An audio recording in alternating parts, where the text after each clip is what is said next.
Research shows that the average manager spends up to 80% of his or her time communicating with other people. Research also shows, however, that one of the most common reasons for managerial failure is poor communication. Clearly, something is very wrong with this picture. In this session, Nido Kubain shares how leaders can take their communication to a higher level. Nido Kubain has served as chairman of 4 different companies in diverse fields and is president of a major university. He has also authored more than 24 top-selling books and is a popular platform speaker. Listen as Nido Kubain explains how to communicate at a higher level.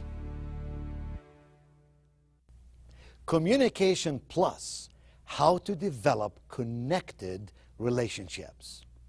Do you communicate with people, or do you really connect with people? One gets us the results that we want, really want, effectively, constantly, consistently. The other merely exchanges messages with people. So which one are you a master of? Do you communicate with people, which is a wonderful, wonderful skill to have, or do you really connect with people, which is a magnificent behavioral skill that leads to extraordinary leadership capacity? You see, connecting is understanding someone so well, understanding the words and the meanings and the feelings that they have. It's almost knowing what their fears are, what their wishes are, what their aspirations are, what their needs are. That's why we call it connecting. Connecting is more than just exchanging words. It's about connecting with messages, the real meaning of the messages. Now, communicating is the art of speaking and listening and observing and writing.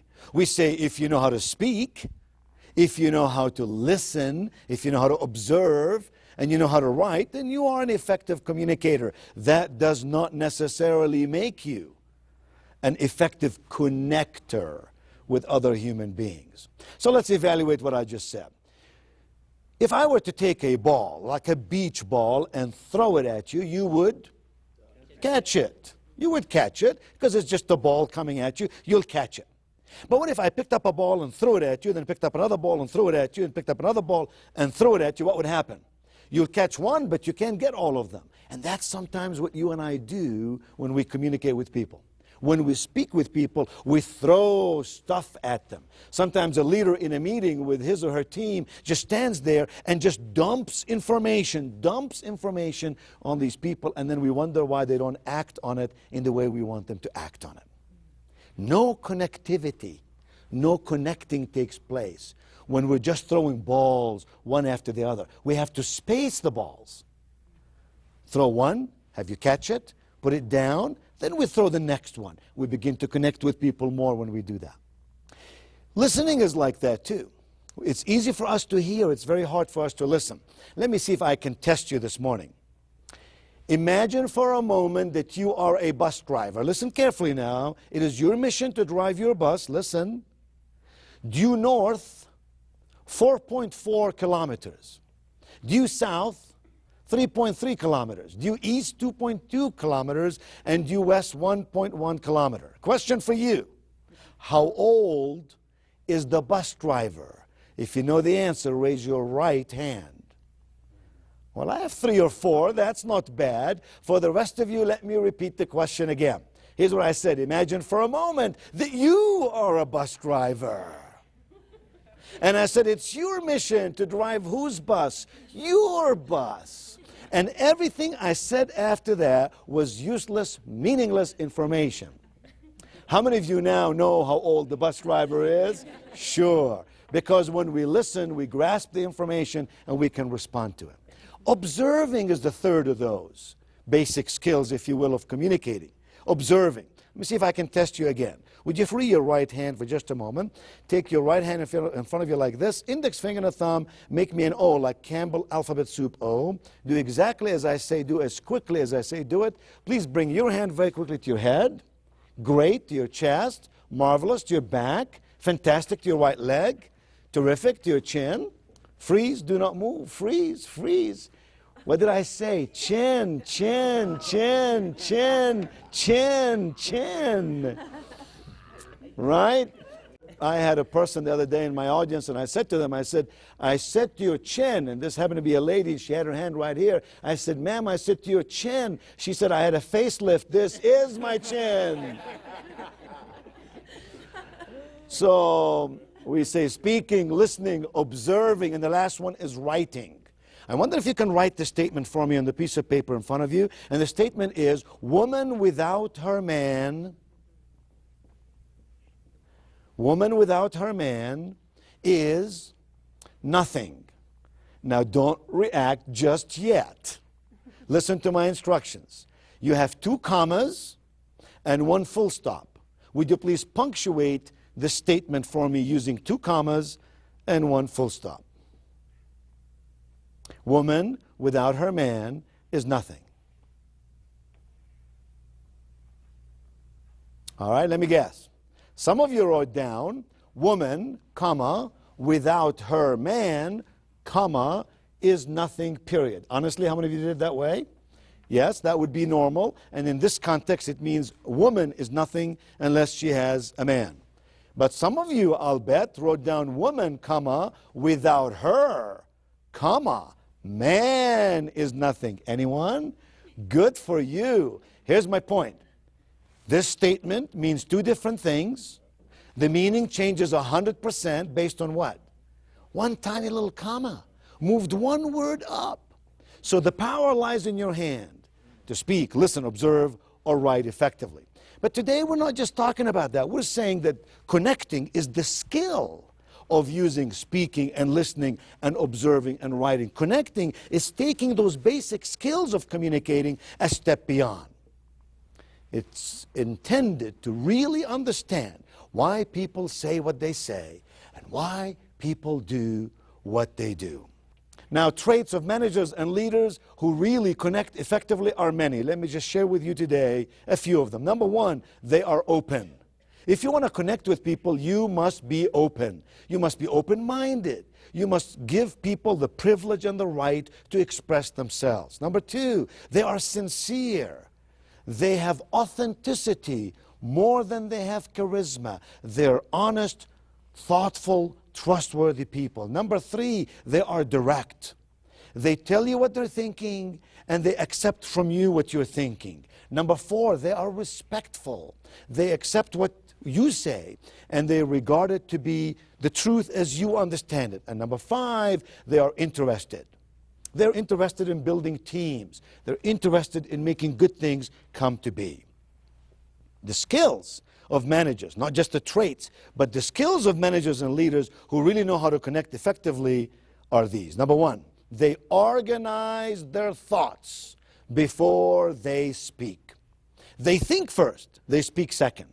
Do you know that often when I'm making a telephone call, I will not even make the call until I take a pad and a pen and I write down on it some of the important points I want to get across to the person I'm calling. And I find when I do that, I organize my thoughts, I understand what their needs and their wishes and their frame of reference is, and I connect with them at a much better level. I ask myself this question: what message do I really want to send? What is that message that I want to send? I ask myself this question: how do I want people to feel when they hear this message? How do I want them to feel? And then the most important one of all, what do I want them to do? What do I want them to do? What message do I want to get across? How must they feel so they will do what I want them to do? In other words, think with the end in mind. Think about the action you want people to perform, if you will, and design what you say in a way that you can really connect with them. Number 2, extraordinary leaders who know how to connect seek to understand the purpose of the other person's communication. When somebody else is communicating with you, ask yourself these questions. What is the purpose of their communication? Is it simply to engage in small talk about the weather or about some sports event? Is it to vent emotions? Are they just sort of venting emotions about some area of concern in their department or with their team? Is it to share information? They're attempting to share with you information about the projects they're working on. Or is it to persuade? They're trying to get you to persuade you in a certain perspective so you can think in a certain way and do what it is they want you to do. Ask this question: what is the speaker's purpose? This other person with whom I'm communicating and connecting, what is their purpose? Ask yourself this question: what is my purpose in listening to the speaker? What is their purpose in speaking to me? And why is it important for me to listen to them? When you understand their purpose, you understand your purpose, magic takes place. Connectivity begins to happen. Number 3, extraordinary leaders who know how to connect with other people get right to the point. They understand that brevity is so important. And so they recognize that clarity, not confusion, is the name of the game. We must be clear if we want people to connect with us. Our message must be stated thoroughly, briefly, and clearly. Number 4, effective leaders who connect well translate what they say into benefits. This is really, really important. They translate what they say into benefits. Let me ask you a simple question. Why do you buy an insurance policy? When you buy insurance, why do you buy insurance? Are you willing to exchange your hard-earned money for a piece of paper called an insurance policy? Of course not. You don't buy insurance so you can get the policy. You buy insurance because of the byproducts of that insurance policy. What you want is the safety and the security and the peace of mind that you'll have for you, your family, and your future. The product of the product. So when you attempt to connect with someone, always ask this question: how can I translate what I'm saying into ways that they can find useful? Remember, given their fears, their needs, their wishes, their aspirations. That we call the product of the product. You see, a product of a car in and of itself is just a car. But the product of the car is transportation or prestige, right? The product of the product. So when I'm saying something to you, if I really want to connect with you, I must ask myself this question: what's in it for you? What's the benefit to you? What's the product of this product? And the more I can translate that into ways that you understand and that you find tremendous value in, the closer, the better, and the longer we'll be connected in terms of this particular message. And number 5, extraordinary leaders who know how to connect, not merely communicate effectively, ask questions. They ask a lot of questions. They perhaps ask more questions than they make statements. Questions like these: what do you think? What do you think about this? What is your opinion? They ask questions like, how do you feel about this? How does this make you feel? When connecting with someone is absent, in other words, when we don't really connect, resistance takes over. Let me illustrate to you what I mean. Let's play a little game. I'm going to give you about 2 or 3 seconds to find someone sitting next to you or behind you to become your partner. I'm going to give you about 3 seconds, and I'll count just like you count when you jump from an airplane to parachute, and we'll see how fast you can do this. Here we go. 3,000, 2,000, 1,000. Find your partner. Okay. Now that you have your partner, you did that very, very well. Now that you have your partner, I'm going to give you 3 seconds to decide in this dyad, in this group of 2, who's going to be number 1 and who's going to be number 2. And I'm counting 3,000. Now, the way that you picked who's going to be number 1 and who's going to be number 2 tells us a lot about you clinically.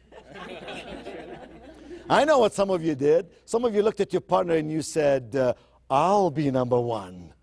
I've always been number 1 and you're not changing my mind today.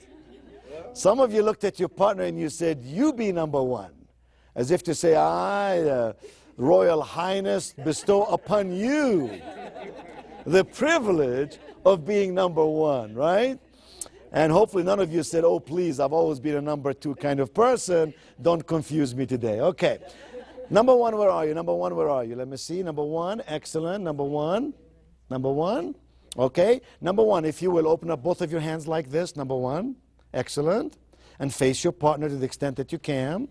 Number two, open up your hands like this. Excellent. Number one, listen to my instructions, please. Number one, please gently, softly, kindly place your hands on number two's hands. Excellent. Number one, I'm talking to you. Now push as hard as you can on number two. Push as hard as you can. Show us the depth of your strength, number one. Go for it. Go for it. Come on. Number one, come on. Let me see. Go for it. Excellent. Excellent. Okay, hands down. Look back at me. Some of you have some real vented anger. Wow. Okay. Now let me just ask you a couple of simple questions. Number one, did I give you instructions as to what to do? Yes or yes? Yes. I make my questions very easy. The answer is yes. Number two, did I give you instructions as to what to do in response to number one? No or no? No. What did you do, number two? You resisted. Did I tell you to resist? No. Why did you resist? Anyone tell me, why did you resist? That's what's expected. Natural behavior. Yeah. It's natural behavior. Oh, no. It's not really natural behavior, is it? Natural behavior, let me give you an example. You come in your kitchen, someone left the stove on, you don't know it's on, you put your hand on the stove by mistake, it's hot. What do? Do you remove your hand or do you amputate your arm? The answer is obvious, you remove your hand. Why? It's reflex. It's natural behavior. But resistance is not necessarily natural behavior. There are people in our world who do not resist, who simply let go, let be. Now, in the context of business, when someone makes a statement about something, we have a choice to accept it, to listen to it, to ask what is the purpose of the speaker, what is my purpose in listening, or to say, this does not add up with what I believe, and therefore, I'm going to resist it. Now, what happened when you resisted? Number two, were you number two? Yes. Okay, and you resisted number one, right? Yes. And when you resisted number one, what did you find number one doing? Push harder. Push harder. Now, you pushed back, you resisted to keep the other person from pushing you over. But what did that make the other person go? I now will make sure you die. Right? So the very thing, the very behavior you did not want was actually inviting more of the same behavior. And when she said, I'm going to push harder, what did that make you do? Push harder. So you push harder, she pushes harder, you push harder, and where will this end? Anyone? Badly. Badly, yes. Where will this end? Well, when somebody what? Somebody wins and somebody loses. Question for all of us. Can you and I possibly connect with people when one wins and one loses? Who would want to connect with us if that means in the process they're going to lose? See, here's my view. In any connecting relationship, we can only have win-win relationship. Win-lose means lose-lose. Lose-win means lose-lose. The only real relationship for connecting is win-win. So when you resisted, you invited more of the same, and the only way this exercise would come to an end is when someone loses, not the desired outcome in either communicating or in connecting. So the whole notion here is, it's difficult to connect when we resist. It's difficult to connect when we don't understand. It's difficult to connect when we don't build a bridge of understanding from where the other person is to where we are. Our tendency is to want to build a bridge of understanding from where we are to where they are. You know what I believe? I believe that our responsibility as leaders, as managers of other human beings, is to always, always listen more, to always, always care more, to always, always commit ourselves to greater capacity of connecting. That's why they call us leaders. Now, to connect, therefore, is to follow what I call the law of identification. And the law of identification basically says, when something becomes personal, it then becomes important. So if you want me to pay attention to what you're telling me, you must make what you're saying personal to me. If you talk about, for example, my family, my life, my health, my financial condition, all personal issues to me, I pay attention to you.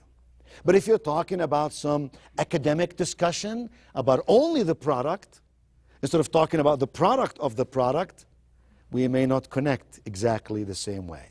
Remember this, facts tell, but emotions sell. We are human beings, and we should always ask this question, how must this person feel first? So this person will do what I want him to do. Now, leaders who connect focus on these three important questions. Number one, why should people do business with me? Given choices, why should people do business with me? Why me?